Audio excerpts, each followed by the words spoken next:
আসসালামু আলাইকুম ভিউয়ার্স, আশা করি আপনারা সকলে অনেক অনেক ভালো আছেন। তো কয়েকদিন ধরে আমাদের এদিকে একাধারে বৃষ্টি হওয়ার কারণে কাদা হয়ে গেছে। তো আমি সকালবেলায় চলে যাচ্ছিলাম ঘাসের জমির দিকে। তো আমি দেখছিলাম আমার ঘাসের চারি সাইডে যে সমস্ত জমি আছে সে সমস্ত জমিতে আসলে পানি বেঁধে আছে। তো আমি মূলত যাচ্ছিলাম দেখার জন্য যে ঘাসের জমিতে আসলে পানিটা জমেছে কিনা। পানিটা জমলে আসলে ঘাসটা কাটা যাবে না, যদি আমি ঘাসটা কেটে নিই তাহলে ঘাসটা মারা যাবে, যার কারণে আমি ভালো করে দেখে নিচ্ছিলাম। তো আমার বাড়ির কাছেই যে ঘাসের জমিটা, তো আমি যে দেখি যে পানি বেঁধে আছে, গুড়ায় গুড়ায় ঘাসের গুড়ায় গুড়ায় পানিগুলো বেঁধে আছে। তো যার কারণে আমি সিদ্ধান্ত নিই যে আমি এই জমিটা থেকে ঘাস কাটবো না। আমার আর একটা জমি আছে সাইডে একটু দূরে, তো আমি সেখানে আবার যাওয়ার জন্য রেডি হয়ে যাই। তো সেখানে সেই জমিটার দিকে চলে যাচ্ছিলাম। আসলে একাধারে বৃষ্টি হওয়ার কারণে মূলত সব জায়গাতেই পানিটা বেঁধে গিয়েছে।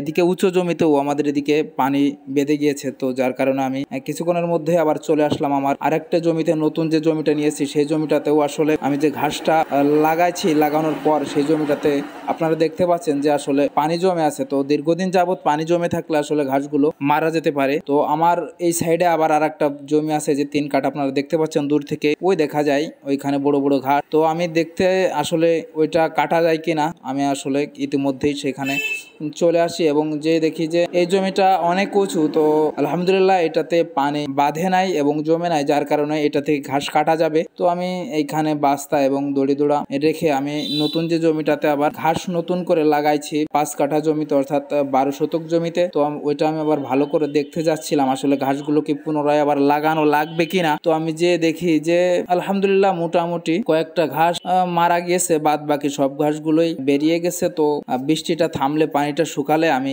ভালো করে এইটা ইনশাল্লাহ বেঁধে দিব, উঁচু করে পিলি দিয়ে বেঁধে দেব, তাহলে মূলত ঘাসটা মরবে না। তো আমি এটা পানিটা শুকালে ইনশাল্লাহ কাজটা শুরু করব। তো আমি আমার এই উঁচু জমি থেকে ইনশাল্লাহ আজকে গরুর জন্য ঘাস কেটে নিয়ে যাব। তো আমি কিছুক্ষণের মধ্যেই ঘাস কাটাটা শুরু করে দিয়েছিলাম এবং আমি মূলত কাটার উদ্দেশ্য আসছিলাম আমার বাড়ির কাছে যে জমিটা ওইটা থেকেই মূলত ঘাস কাটার জন্য আসছিলাম। তো এসে দেখি যে আসলে আপনাদের তো দেখালামই ওইটা থেকে আসলে ঘাসটা কাটা সম্ভব না, যার কারণে আমি এই জমিটা থেকেই আজকে গরুর জন্য ঘাস সংরক্ষণ করব এবং নিয়ে যে ভালো করে কেটে গরুর সামনে পেশ করব। তো আপনারা যারা আছেন আমার ভিডিওগুলি দেখেন অবশ্যই আমার জন্য দোয়া করবেন এবং গ্রাম্য খামার পেজটিতে যারা ফলো করেন না অবশ্যই ফলো করবেন। এবং যারা আমি গ্রাম্য খামার নামে একটা ইউটিউব চ্যানেলও খুলেছি, তো আপনারা যারা এখনো পর্যন্ত সাবস্ক্রাইব করেন নাই অবশ্যই সাবস্ক্রাইব করে দিবেন এবং এরকম আরো খামার বিষয়ক আরো ভিডিও পেতে অবশ্যই আমার সাথে যুক্ত হয়ে যাবেন। এবং আপনাদেরকে এখনো আপনারা যারা আমার ভালোবাসা পান নাই অবশ্যই আমার সাথে অ্যাড হয়ে যাবেন। তো আপনাদের সকলের জন্য দোয়া রইল,